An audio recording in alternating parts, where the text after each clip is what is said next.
అందరికీ నమస్కారం. నేను మీ విశ్వరెడ్డి. దయచేసి ఈ వీడియో స్కిప్ చేయకుండా చివరి వరకు చూడండి. నిన్న చంద్రబాబు నాయుడు గారు పిల్లల్ని కనండి అని చెప్పడంతోటే కొంతమంది ఆయన మీద ఎదురుదాడి మొదలుపెట్టారు.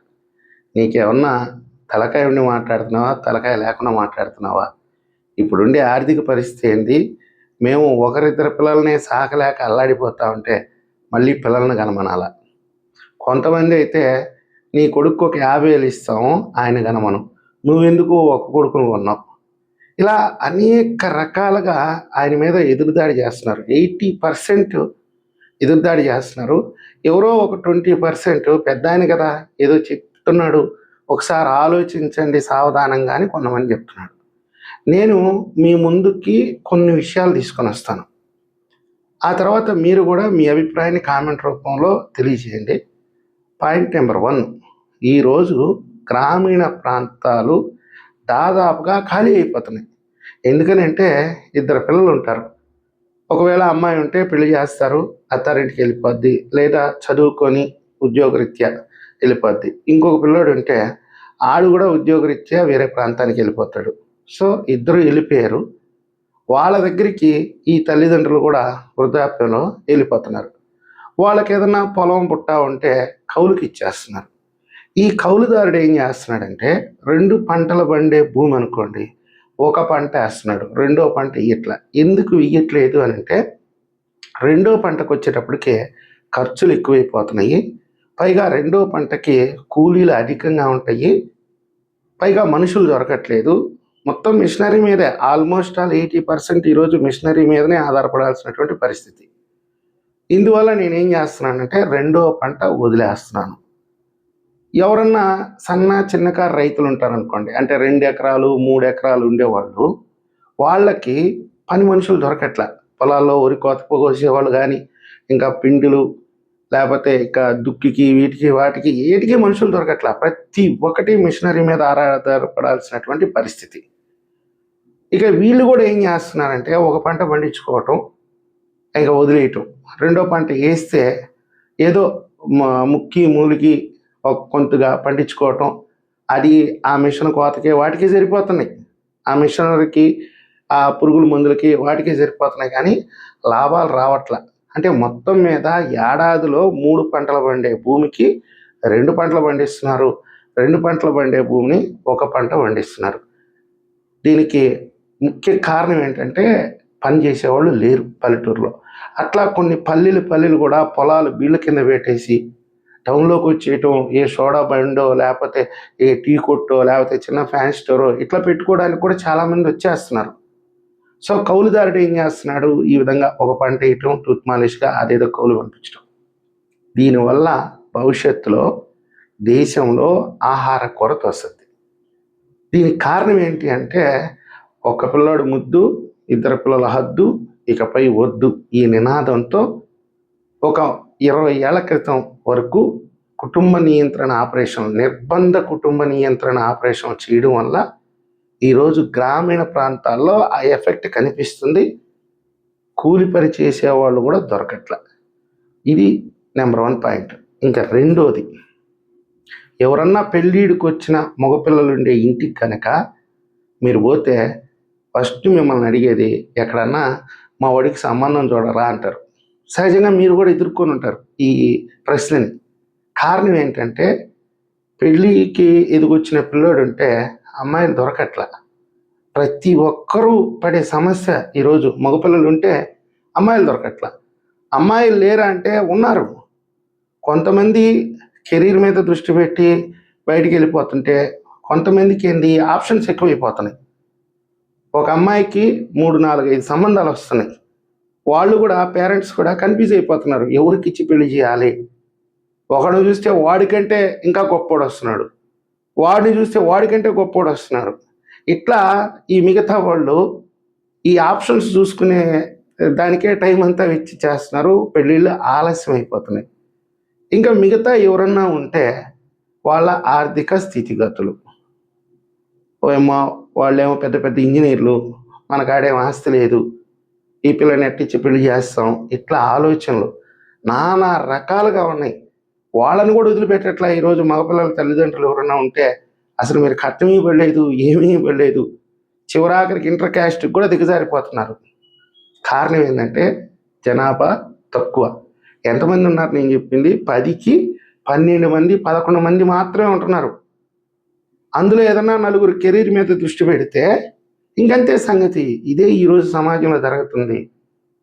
40-45 ఏళ్ళు వచ్చినా కానీ ఈరోజు పెళ్లి కానటువంటి పరిస్థితి. బట్టపురి పడిపోయి ఇంటర్వ్యూలు నడిచిపోతే వాళ్ళ మేకప్లకు అయ్యే ఖర్చు ఎంతో ఈరోజు చాలామంది నా వీడియో చూస్తుంటే అన్న నా మనసులో బాధ చెప్పేసావు నువ్వు అని అంటారు. వాస్తవంగా ఇంట్లో ఒకప్పట్లో ఆడపిల్లలు ఉంటే ఏ విధంగా టెన్షన్ పడాలో ఈరోజు ఇంట్లో మగపిల్లడు ఉంటే తల్లిదండ్రులకి నిద్ర పట్టనటువంటి పరిస్థితి. దీనికి కారణం ఒకరు ముద్దు, ఇద్దరు హద్దు, ఇకపై వద్దు. ఇద్దరు ఆడపిల్లలు పుట్టినా కటింగ్, ఒక మగపిల్లడు ఆడపిల్ల, అమ్మ చాలరా నాయన, ఒక ప్లస్ ఒక మైనస్. సో ఈరోజు కుటుంబ వ్యవస్థ కూడా సర్వనాశనం అయిపోయింది. ఒక ఇద్దరు పిల్లలు ఉంటే ఇద్దరు పోయి ఒకడు అమెరికాలో, ఒకడు లండన్లోనో, లేకపోతే ఒకడు లండన్లో, ఒక ఆస్ట్రేలియాలో ఉద్యోగం చేస్తూ ఉంటే తల్లి చనిపోతే కూడా పాడి మోసే పరిస్థితి లేదు. నేనే సాక్షాత్తు అనేక కుటుంబాల్లో చూస్తుంటా. నేను చివరాఖరికి అద్దెకి తెచ్చుకొని మనుషులు మాట్లాడుకొని పాడి మోయించుకునే పరిస్థితి. కర్మంత్రాలకు కూడా జనాలు లేకపోతే ఈదుల్లో భోజనాలు పెట్టే పరిస్థితి సత్రాల్లోకి పోయి. ఇది ఈరోజు జరుగుతుంది. ఇది ఇకపోతే పెళ్ళి అయిన జంటల్లో 60% ఈరోజు డైవర్స్ కోసం వెళ్ళిపోతున్నారు. చిన్న చిన్న విషయానికే గొడవలు. టీవీ రిమోట్ లేదని గొడవ, ఎక్కువసేపు ఫోన్ మాట్లాడుతుందని గొడవ, పుట్టింటికి పోయి ఒకరోజు లేటుగా వస్తే గొడవ, లేకపోతే ఈ పిల్లోడు వాళ్ళ అమ్మతో మాట్లాడితే గొడవ, వాళ్ళ చెల్లెలకి ఏదైనా డబ్బులు ఇస్తే గొడవ, ఉద్యోగం నుంచి ఒక అరగంట ఆలస్యంగా వస్తే గొడవ, ఏదో సండే పాపం ఫ్రెండ్స్తో బయటికి వెళ్తే గొడవ. పెద్ద కుటుంబాలు, ఉమ్మడి కుటుంబాలు, అమ్మ నాయన తాత అవ్వ ఉన్నారనుకోండి, ఇలాంటి గొడవలు జరగవు. లేదా వాడికి ఒక ఇద్దరు అన్నలు, లేకపోతే ఈ పిల్లకి ఇంకొక ఇద్దరు అక్క చెల్లెళ్ళు ఉంటే, ఇదిగో మీ అక్క చూడు కష్టపడి ఎట్లా సంసారం చేస్తుందో, మీ చెల్లెలు చూడు ఎంత గొప్పగా సంసారం చేస్తుందో, నువ్వేంటి చిన్న చితక విషయానికి గొడవ పెట్టుకోవటం అని పెద్ద మనుషులు ఏదో వాళ్ళకి సర్దుబాటు చేసి ఆ కుటుంబాన్ని నిలబెట్టే ప్రయత్నం చేస్తారు. ఉండేదే ఒక కూతురు, ఇక్కడ వాళ్ళ అమ్మ వాళ్ళ నాయన ఆఫర్ ఇచ్చేస్తాడు ముందే. వాడి కాడ కష్టం అయితే పొద్దునే వచ్చేసి రేపు ఉదయాన్నే కేసు పెట్టేస్తాం, వాడి మీద జైలుకి పంపించేస్తాం. ఇట్లా చాలామంది కోర్టుల కాడికి వస్తే లాయర్లు అడిగేది ఫస్ట్ ఏంటి తెలుసా? మీకు పిల్లలు ఉన్నారా అంటారు. లేరు సార్ అన్న. అమ్మ అదృష్టం నేను పిల్లలు లేకపోతే వెంటనే డైవర్స్ ఇప్పించేస్తా. లేదు సార్ ఒక్కడున్నాడు అన్నాడు అనుకో, ఒక్కడైతే ఏం పర్లేదు, వాళ్ళ అమ్మమ్మ వాళ్ళ కాడనో లేకపోతే వీళ్ళ నాయనమ్మ వాళ్ళ కాడనో వాడిని వదిలేద్దాం, మీరు సపరేట్ అయిపోండి, వేరే పెళ్ళిళ్ళు చేసుకోండి. సో ఏంటంటే కుటుంబ వ్యవస్థ మొత్తం చిన్న భిన్నం అయిపోయేటటువంటి పరిస్థితి. ఈరోజు ఆహార ఉత్పత్తులు గణనీయంగా తగ్గిపోతూ ఉన్నాయి. ఈరోజు కిలో నూనె ఎంత రేటుకి వచ్చుతుంది, బియ్యం ఎంత రేటుకి పెరుగుతుంది, చక్కెర ఎంత రేటు పెరుగుతుంది, ఇవన్నీ చూడండి. ఎందుకంటే వ్యవసాయం దండగా అని అంటున్నారు చాలామంది, వ్యవసాయం వల్ల నష్టం వస్తుంది అంటున్నారు. కానీ కొనేవాడు కూడా ఉండాలి కదా. కొనేవాడు లేకపోతే పండించిన పంటకు కూడా గిట్టుబాటు రాదు. సో ఇదంతా కూడా ఇన్బ్యాలెన్స్ విషయం. ఆర్థికవేత్తల అంచనా ప్రకారం ఇంకొక 20 ఏళ్ళు దాటితే మన దేశం కూడా వృద్ధాప్యంలోకి వెళ్ళిపోద్ది. ఇప్పుడు నాలాంటి ఇంకొక 20 ఏళ్ళ తర్వాత చనిపోతాడు. నాకంటూ ఇంకొక వారసుడు వస్తే నా కుటుంబాన్ని మెయింటైన్ చేస్తాడు. నాకు ఒక ఆడపిల్ల, అది వేరే ఇంటికి వెళ్ళిపోయింది, నా ఆస్తిపాస్తులు ఏం చేసుకోవాలి? మా అల్లుడో ఎవరో ఒకరు తీసుకొని వెళ్ళిపోవాలి. అట్లా ఏంటంటే అనేక అంశాలు ముడిపడి ఉన్నాయి. నేను లోతుగా చెప్పి ల్యాక్ చేసే పరిస్థితి లేదు ఇక్కడ.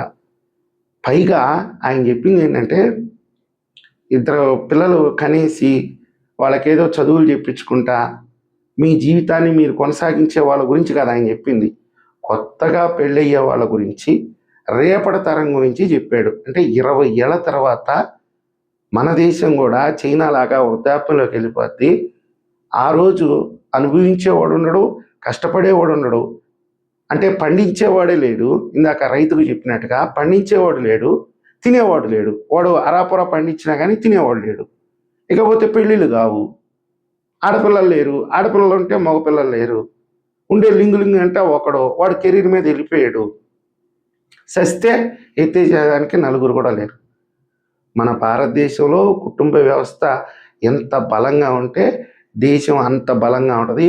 ఇప్పుడు అన్ని దేశాలు కూడా దాని మీద దృష్టి పెట్టినాయి. ఇప్పుడు చైనాలో అయితే పెళ్లి కాకుండా ఇంటికి కూడా రానిరు. పెళ్ళిడికి వచ్చిన పిల్లల్ని పెళ్లి చేసుకొని రారా అంటే వీళ్ళు పోయి అద్దె పిల్లల్ని తీసుకోబోతున్నారని చాలామంది అమ్మాయిలు దొరక్క.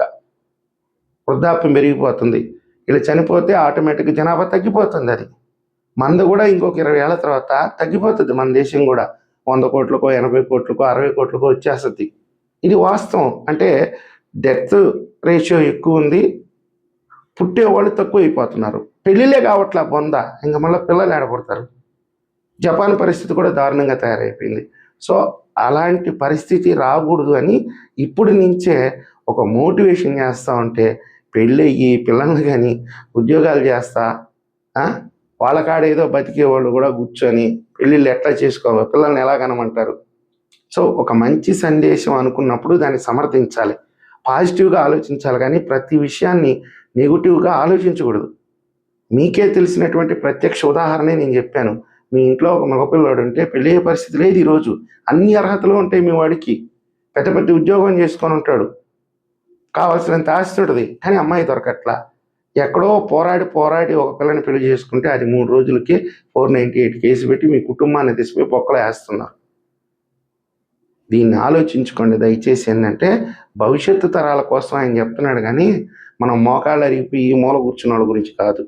కాబట్టి ఎద్దేవా చేసే కంటే కూడా ఆలోచిస్తే, అది కూడా సావధానంగా సహృదయంతో, అంటే మంచి దృష్టితో మనం చూస్తే భవిష్యత్తు మన కంటి ముందు కనపడుతుంది. కానీ ప్రతి విషయాన్ని విమర్శిస్తూ కూర్చోవటం అనేది కరెక్ట్ కాదు. మీ అభిప్రాయాన్ని కూడా కామెంట్ రూపంలో తెలియజేస్తారని నేను ఆశిస్తున్నాను. ఈ వీడియో నచ్చితే లైక్ చేయండి, షేర్ చేయండి, సబ్స్క్రైబ్ చేయండి. ధన్యవాదాలు.